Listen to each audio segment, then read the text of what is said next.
নমস্কার বন্ধুরা, tasty food কিচেনে তোমাদের স্বাগত। আজকে আমি তোমাদের রান্না করে দেখাবো ফলই মাছের ঝোল, আলু দিয়ে ফলই মাছের ঝোল। দেখো, তার জন্য আমি নিয়ে নিয়েছি ফলই মাছ। এই যে দেখো, এরকম বড় বড় সাইজের ফলই মাছ ছিল, তো আমি মাছটাকে একটুখানি কিন্তু কেটে ছোটো করে নিয়েছি, অনেক বড় সাইজের বলে। এই ফলই মাছটা দেখো কেটে একদম নুন হলুদ মাখিয়ে রেখেছি। আর এর জন্য নিয়ে নিয়েছি দেখো আমি এই আলু, এই যেরকম লম্বা লম্বা সাইজ করে আলু নিয়ে নিয়েছি, একটা কাঁচা লঙ্কা নিয়েছি, আর টমেটো আর ধনেপাতা। আর এদিকে তোমার মশলার জন্য দেখো আদা বাটা রেখেছি, পরিমাণ মতো হলুদ, একটু লঙ্কার গুঁড়ো নিয়েছি, আর একটু জিরের গুঁড়ো নিয়েছি। চলো ফার্স্টে আমি এখন কীভাবে এই ফলই মাছের রেসিপিটা করবো তোমাদের সাথে শেয়ার করি। প্রথমে আমি কড়াইতে তেল দিয়ে দেবো।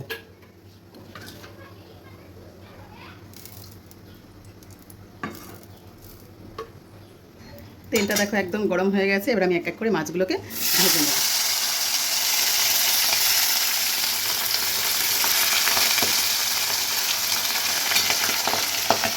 এইভাবে আমি মাছগুলোকে ভেজে নেব।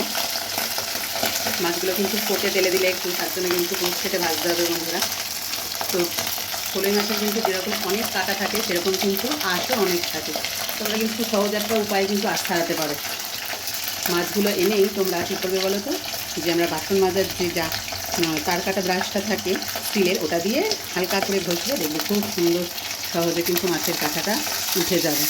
খুব বেশি কিন্তু ভাজবো না, এরকম হালকা করে কিন্তু মাছ ভাজবো।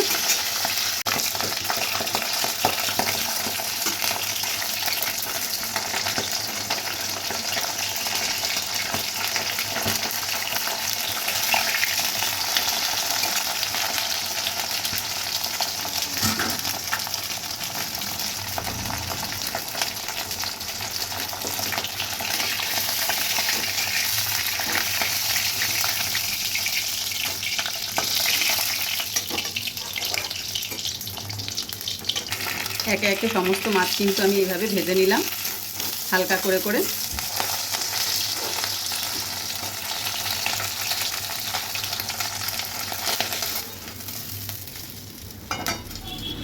এবার কড়াইতে দিয়ে দেব একটা গোটা তেজপাতা আর একটু সাদা জিরে ফোড়ন।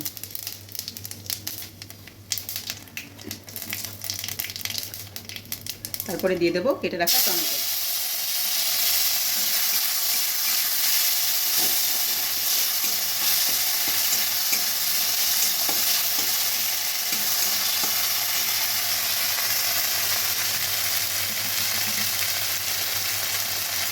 দিয়ে দেবো পরিমাণ মতো লবণ।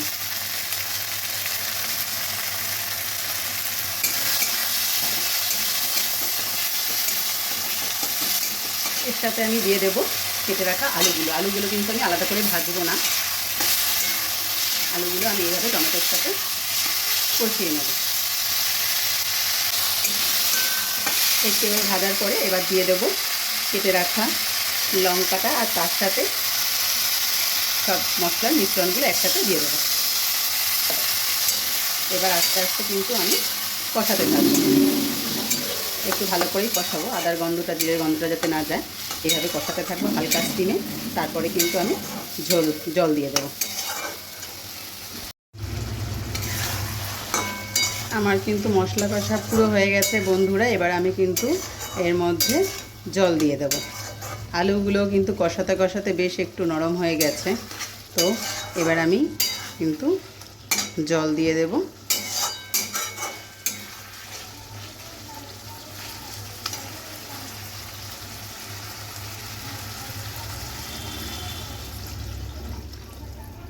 যেহেতু একটু পাতলা ঝোল করব, তার জন্য কিন্তু আমি একটু জলটা বেশি পরিমাণেই দিলাম। এবার একটু কিছুক্ষণ ফুটতে দেব, তারপরে আমি মাছটা দিয়ে দেব।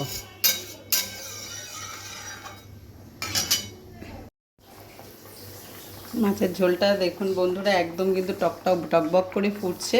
তো এবার আমি এর মধ্যে মাছগুলোকে এক এক করে দিয়ে দেব। মাছগুলোকে আমি উপর দিয়ে পরপর করে সুন্দরভাবে সাজিয়ে দেব।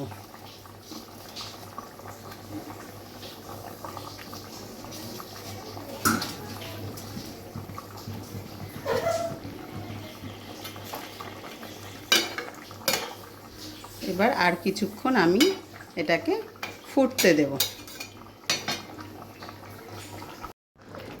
মাছের ঝোল কিন্তু আমার একদম রেডি হয়ে গেছে। এই দেখো বন্ধুরা, আলু কিন্তু এই যে একদম গলে গেছে।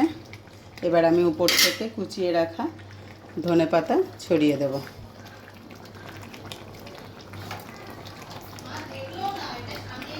দিয়ে এটা নামিয়ে দেব। দেখো বন্ধুরা, আমার কিন্তু ফলই মাছের ঝোল একদম রেডি হয়েছে। জাস্ট দেখতে কিন্তু এরকম হয়েছে। তো তোমরা অবশ্যই এইভাবে ফলই মাছ আলু দিয়ে করে খাবে। এই গরমে এই ঝোলটা কিন্তু খুব খুব উপকার। শরীর কিন্তু ঠান্ডা থাকে ফলই মাছ খেলে। আর এই পাতলা ঝোলটা তো অতি অবশ্যই খাবে। কিন্তু ফলই মাছের কোপ্তা, পেঁয়াজ রসুন দিয়ে ফলই মাছ, সেটাও কিন্তু খুব ভালোই লাগে। তোমাদের ওই রেসিপিগুলোও পরে দেখাবো। শুধু গরমকাল বলে আমি আগে তোমাদের পাতলা ঝোলটা দেখালাম। আর আমার এই রেসিপিটা যদি তোমাদের ভালো লাগে, অতি অবশ্যই তোমরা আমাকে কিন্তু একটু সাবস্ক্রাইব করে দিও। আর যাদের সাবস্ক্রাইব করা আছে তাদের তো কোনো কথাই নাই। আর যদি ফেসবুকে দেখো তো অতি অবশ্যই লাইক কমেন্ট করে দিও। থ্যাংক ইউ সো মাচ বন্ধুরা, অনেক অনেক ভালো থেকো।